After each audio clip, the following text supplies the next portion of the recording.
Selamat datang kembali di channel YouTube Kisah Misteri Horor. Pada kesempatan ini kami hendak mengisahkan tentang Misteri Gadis Tengah Malam bagian ke-7. Seperti biasa, sebelum pemirsa channel YouTube Kisah Misteri Horor menyimak kisah ini, silahkan siapkan cemilan dan dalam keadaan santai. Kalau sudah semua, mari kita mulai mendengarkan kisah ini. Apa masalahnya? Ada apa sih? Mengapa dia sampai melakukan hal itu? Secara singkat Hamzat menceritakan saat-saat Norman menikam dirinya dengan gunting dan tepat mengenai jantungnya. Keceriaan Pak Hasan kala itu benar-benar terganggu dan boleh dikatakan hilang seluruhnya, lah menjadi murung, duduk di bangku plesteran dari batu berlapis teraso. Ia kelihatan sedih sekali. Norman, gumamnya. Ah, gila. Padahal dia satu-satunya penulis andalanku yang baru saja kemarin malam kusulkan oleh perusahaan yang baru untuk mengontrak Norman dalam penerbitan tahun ini. Tapi, gila. Norman itu gila apa waras sih? Mengapa ia sampai berani berbuat nekat begitu?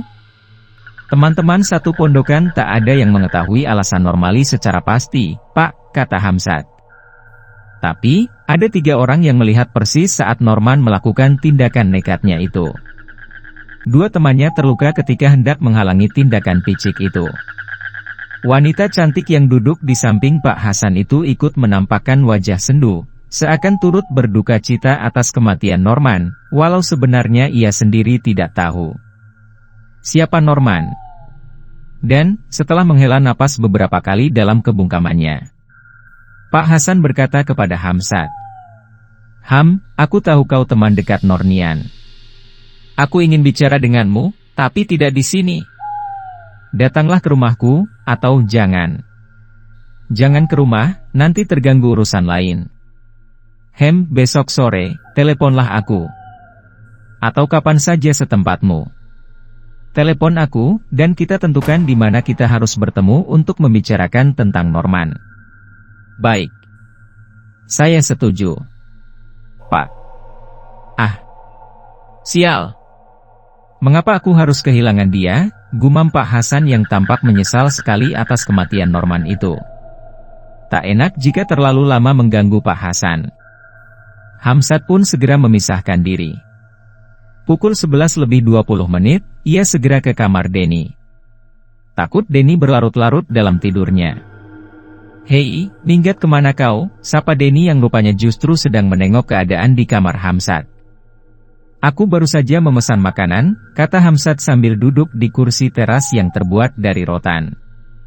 Hamzat tidak bicara untuk beberapa saat, karena ia masih terheran-heran melihat kepucatan wajah Denny. "Kenapa memandangku begitu? Apa aku mirip setan?" "Persis sekali," jawab Hamzat. "Kau bukan mirip, tapi persis setan," ucap Pasi. "Seperti kertas HVS ukuran kuarto." Hamzat geleng-geleng kepala. Denny hanya nyengir berkesan tersipu. "Kita tidak buru-buru pulang, kan?" tanya Denny mengalihkan perhatian. "Tinggal 1,5 jam lagi kita punya ketempatan di sini." Pulang besok saja, kala Denny. Dan ia bergegas masuk ke kamar Hamzat. Begitu keluar sudah membawa 2 kaleng green sands. "Kau mau pulang besok?" Hamzat sangsi. Denny hanya tersenyum-senyum. "Aku ada janji dengan Kismi untuk bertemu nanti malam." Kau gila," ketus Hamzat sambil membuka kaleng green sands. "Untung bukan kau yang bertemu dengan Kismi. Kalau kau bertemu dengan Kismi, maka kau yang akan menjadi gila." Denny tertawa. Wajahnya yang tampak sayu seperti dipaksakan untuk ceria. "Almarhum Norman pernah bilang begitu padaku," kata Hamzat. "Katanya, aku akan tergila-gila jika bertemu dengan Kismi, apalagi sampai bergumul dengan wanita itu, pasti kesan itu menjadi sebuah kenangan yang tak terlupakan seumur hidupku." Benar. Kata-kata Norman itu memang benar. Kismi wanita istimewa yang mempunyai kehebatan luar biasa. Daya tariknya mampu melumpuhkan lututmu, Ham. Wah, aku hampir pingsan menikmati kebahagiaan dengannya. Dia pandai. Pandai dalam segala hal. Dia akan membuatmu lemas lunglai dan tak bisa bergerak lagi oleh cumbuan dan gairah birahinya yang berkobar-kobar. Gairahnya itu seakan bisa dipadamkan dalam waktu sekejap. Perlu proses yang cukup panjang untuk menurunkan temperatur nafsunya. Sungguh melebihi kuda betina yang kokoh dan tangguh. Terbayang dalam hayalan Hamzat. Seperti apa sebenarnya keadaan Kismi itu? Ia meraba dalam bayangan dan akhirnya menciptakan debar-debar penasaran yang mengganggu ketenangannya. Denny terus bercerita tentang kehebatan Kismi, tentang kecantikan Kismi, dan tentang kesan indah yang ia peroleh dari Kismi. Lalu, meluncurlah pertanyaan dari mulut Hamzat yang bersifat usil. Berapa banyak ia memeras uangmu untuk semalam suntuk itu? Tidak sepeser pun. Ah! Hamzat mendesah, pertanda tak percaya. Sungguh, Ham. Dia tidak minta sepeser pun uang duriku. Betul? Atau barangkali menyuruhmu membayar di kasir. Kamu pikir dia dagangan di supermarket?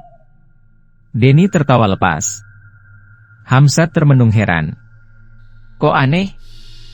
Dia tidak minta bayaran? Lalu untuk apa dia datang? Yah, mungkin dia seorang perempuan yang butuh hiburan juga, kata Denny. Yang jelas, ketika pukul 4 pagi lewat sedikit, ia segera berbenah diri. Kemudian mencium keningku dan berbisik agar aku kembali lagi pada malam berikutnya. Ia akan datang dan tak perlu memikirkan tarif apapun. Dia tersinggung kalau aku bertanya tentang tarif cintanya. Dia merasa tidak menjual cinta kepada siapapun. Ia hanya akan datang jika aku pun datang di tempat yang sama. Terlintas kejanggalan yang menggelisahkan hati Hamzat saat itu. Rasa penasarannya semakin menggebu, dan hasrat untuk membuktikan semua kata-kata Denny itu ditekan kuat. Disembunyikan rapat-rapat. Jadi kau ingin bermalam lagi? Tanya Hamzat dalam kebimbangan.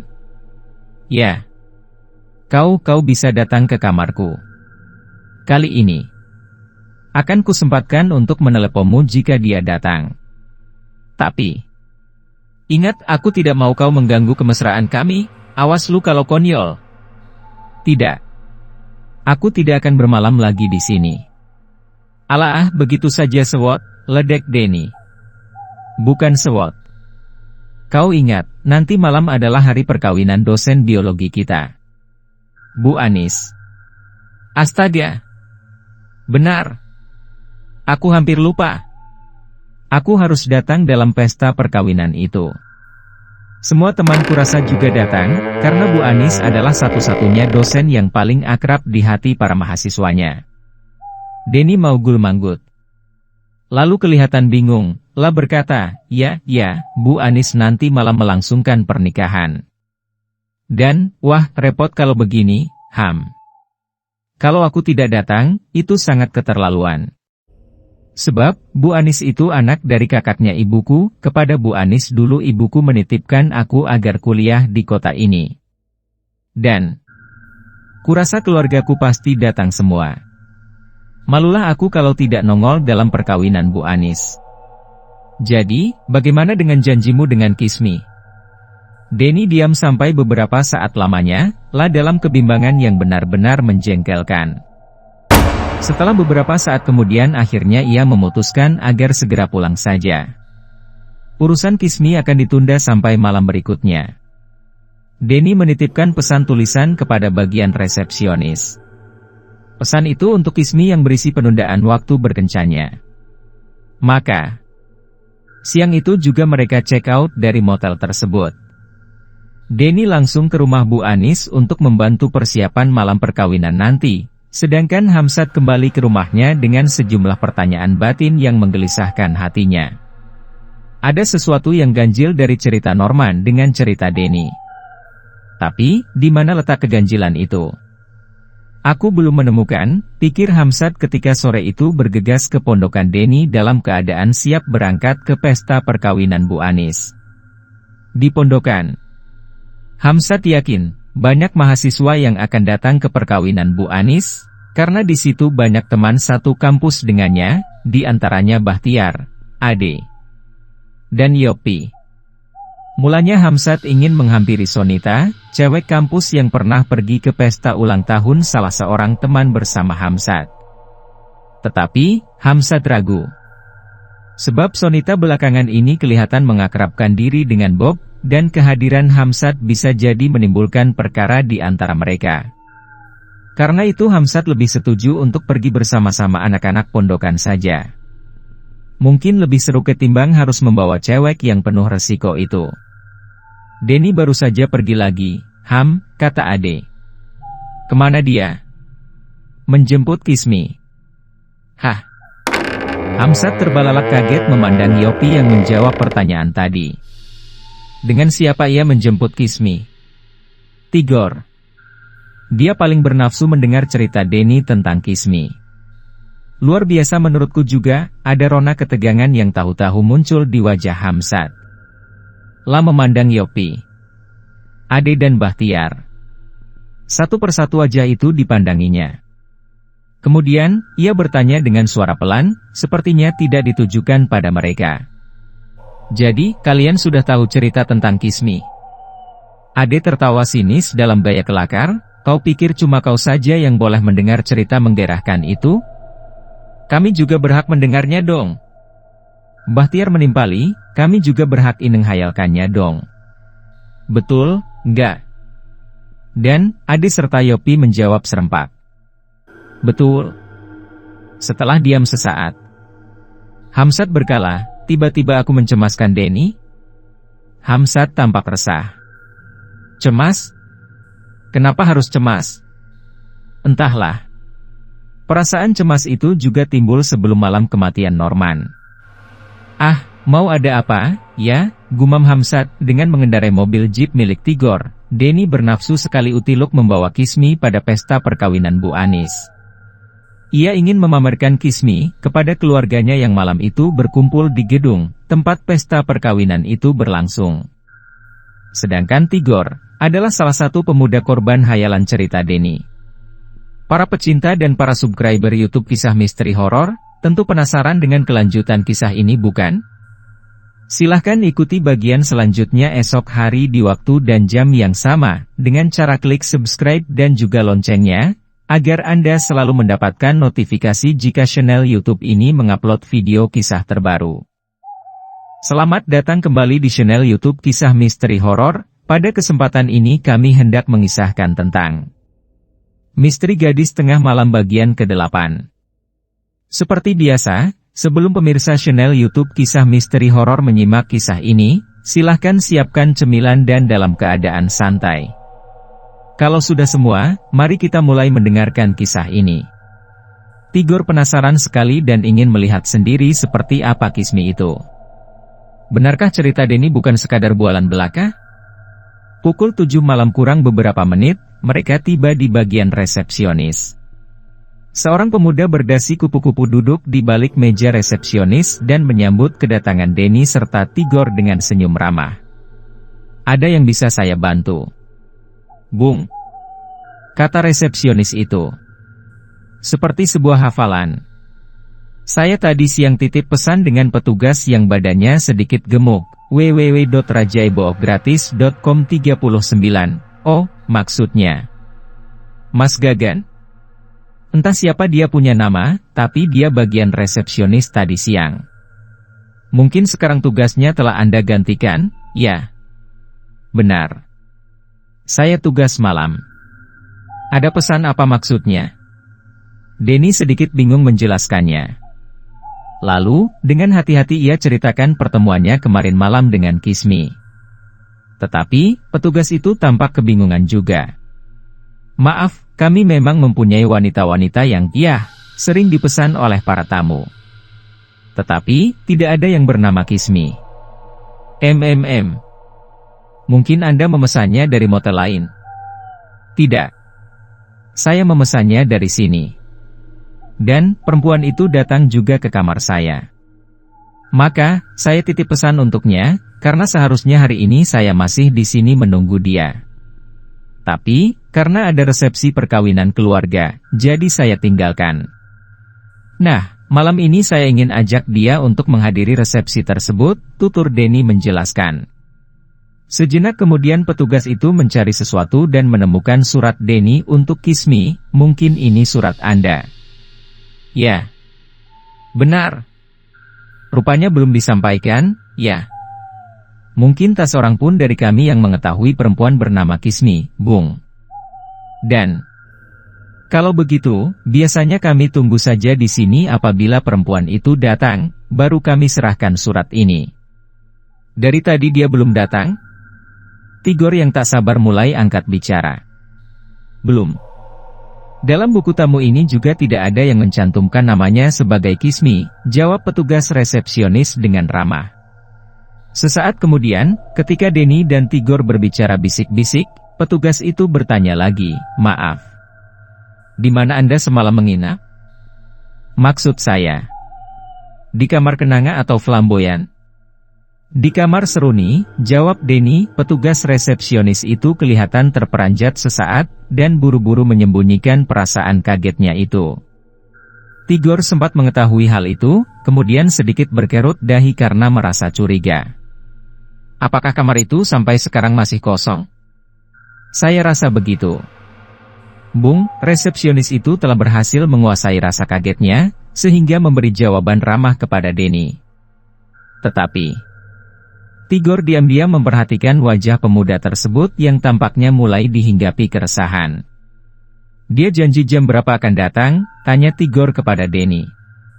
Dia tidak menentukan jamnya tapi yang jelas dia pasti datang untuk menemuiku kembali. Barangkali. Petugas itu sedikit gugup. Barangkali Anda bisa menunggunya jika membawa King kamar itu lagi. Bung. Kurang efisien itu. Denny mendesah. Atau barangkali Bung mau menunggunya, petugas itu tetap ramah. Denny meminta pendapat Tigor. Lalu Tigor berkata, repot pula lah aku. Kau yang punya urusan, kenapa aku yang ikut susah? Kau sendirilah yang tunggu dia kalau kau mau. Kita bicara sebentar di lobi itu yuk, ajak Denny. Kemudian, mereka berdua duduk di sofa yang ada pada lobi tersebut. Agaknya Denny merengek kepada Tigor agar Tigor mau menemani dia menunggu Kismi. Tigor sendiri makin tertarik setelah Denny menceritakan kehebatan Kismi di ranjang. Tigor makin terbuai oleh cerita Denny tentang kecantikan Kismi yang mirip seorang ratu Mesir kuno. Maka, Tigor pun akhirnya berkata, kalau kau bohong, aku tak mau berteman lagi dengan kau lah. Tapi kalau kau benar, kau boleh anggap aku abangmu. Bah, abang macam apa kau kalau diam-diam punya minta juga dengan kekasih adiknya, kata Denny menirukan gaya Tapanuli. Siapa bilang aku mau sama cewekmu? Siapa bilang begitu, Denny? Aku cuma ingin tahu, seperti apa cewek yang kau agung-agungkan itu. Denny, jangan punya pikiran yang macam-macam lah. Tigor bersungut-sungut, berlagak sewot. Denny tertawa terkekeh melihat gaya Tigor berlagak tersinggung. Buktinya, Tigor sendiri segera berkata, kalau masalah kau mau kasih kesempatan sama aku, itu lain persoalan, kan? Kesempatan apa? Kesempatan merasakan hayalanmu itulah. Tigor sendiri akhirnya tertawa bersama Denny. Sampai pukul 9 malam, Kismi belum datang juga. Tigor mulai menggerutu dan merasa ditipu. Denny tidak bisa tenang. Gelisah sekali, karena seharusnya saat itu ia sudah berada di pesta perkawinan Bu Anis. Ia penasaran kalau tidak membawa Kismi ke pesta itu. Ia malu. Dan, ia yakin, bahwa Kismi pasti datang sesuai janjinya. Bagaimana ini, Denny? Sudah pukul 10 malam kurang sedikit. Apa kita harus tunggu dia sampai pagi, atau tinggalkan saja dongengmu itu? Kita ke resepsi sekarang lah. Biar aku tak kena marah keluargamu. Kesal sekali hati Denny. Lah dicekam oleh kebimbangan yang menyebalkan. Menunggu Kismi seperti menanti kematian yang memuakkan. Dan akhirnya Denny pun setuju dengan usul Tigor untuk meninggalkan motel itu. Mereka segera melejit ke arah gedung pertemuan yang dipakai mengadakan pesta perkawinan Bu Anis. Denny yang mengemudikan mobil itu. Karena Denny yang tahu persis mencari jalan pintas menuju gedung pertemuan untuk mempersingkat waktu. Tapi, tiba-tiba mobil itu mogok di perjalanan. Berulang kali Denny menstarternya, tapi mesin tak mau hidup lagi. Tigor mengambil alih kemudi, dan ternyata sama saja. Bah! Mobil macam apa ini? Bensin masih ada, oli masih ada, air masih ada, kenapa macet? Ah! Macam-macam pula mobil ini. Alah! Ma! Apa yang rusak ini? Tigor menggerutu dan ngomel-ngomel sendiri, sedangkan Denny diliputi rasa gelisah yang membuatnya menggeram-geram dan mendesah-desah tak karuan. Tigor mendorong mobil, sementara Denny memegang kemudi, tapi hasilnya nol. Dua orang tukang becak dimintai bantuan untuk mendorong mobil, tetap saja tak menghasilkan apa-apa. Akhirnya tukang becak itu bahkan menyatakan diri tidak sanggup dan terlalu jauh meninggalkan becaknya. Tigor memberi mereka uang 1.000, lalu tinggallah Denny bersama Tigor di jalanan yang sepi itu. Malam melengangkan udara dingin. Sepertinya mau hujan, karena langit mendung, tak berbintang satupun. Jalanan itu adalah jalanan yang jarang dilalui kendaraan karena di samping banyak lubang juga karena tak ada penerangan. Denny. Tiba-tiba Denny mendengar seseorang memanggilnya. Ia tersentak kaget dan matanya membelalak mencari-cari suara tersebut. Tigor sedang mencoba mengutak-atik mesin mobil, sehingga ia tidak melihat Denny kelabakan mencari sesuatu.